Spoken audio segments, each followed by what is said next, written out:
G'day folks, it's Matt Hayson here with the word on Sydney's property market this week. Well, we've just set another suburb record in Leichhardt. That's the 5th time we've broken the suburb record up there, and this time was for the Lindsay Toy Factory conversion, which was the 3rd most viewed property in all of New South Wales during the course of the campaign. It sold prior to auction for well over $5 million, and a superb campaign run by Santos and Frank Silfaro. Proof again that real strategy and scarcity will beat the media noise. But let's look at the auctions, because once again, the media headlines were firing up. Auction rocket pushes house prices higher. The preliminary clearance rate, well, again, it was around that 75% bracket. But let's look at those final numbers. And Sydney came in at 58% on Saturday. Of the 742 scheduled auctions, over 30% sold prior and just 28% sold actually under the hammer. So what does that tell us? Well, it tells us that buyer depth isn't that deep. Right across Sydney, the east, the north, the beaches,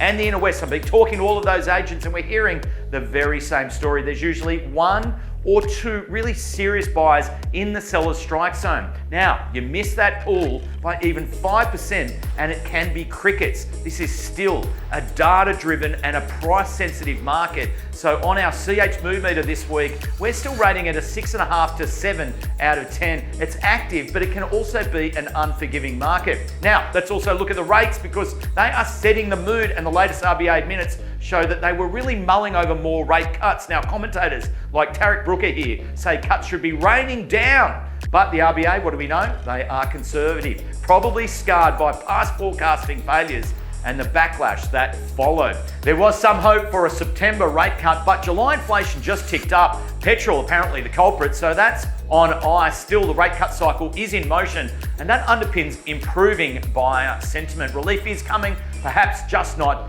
in a hurry. Also this week, first home buyers have got a boost as the government has fast-tracked its 5% deposit scheme. It starts on October 1. No income caps, no limit on places, and higher property caps to match the improving market. They say it'll save $1.5 billion in loan mortgage insurance in the first year alone. But let's be real, it's going to pump up more competition into the $1.5 million band. So sellers in that range will certainly feel that lift, and buyers need to know your competition just multiplied. Then there's the big push for 10,000 new homes. Last week, Mossman was blowing up. This week, it's Wallara, a new station. Towers up to 21 stories closer to home we're seeing in Drummoyne, our Leichhardt, Annandale fringes. There's plenty of chatter already unfolding in the market. Owners trying to pull up sites, developers are circling, and there's big dollar signs in many of their eyes, but approvals, they're still unclear. So far, it seems like it's a dog's breakfast. Big promises, very messy execution. If you're sitting on land that could be in the mix, it's pretty important that you talk to us before you do anything. And then finally, this is in the crazy idea bucket. A spare bedroom tax, more taxes in Australia? Really?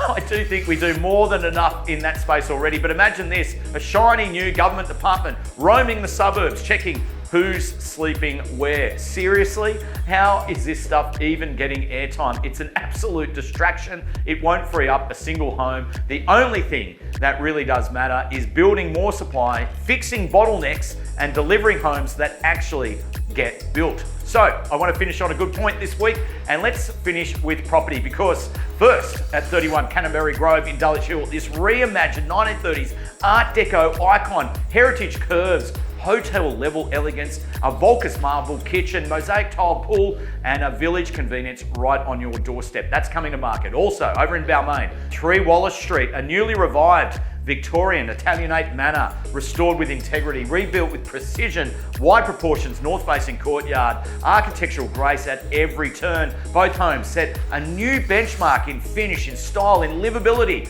all on full display. So this week, we say goodbye to winter. We say hello to spring. Thanks so much for watching, and I look forward to catching you all next week.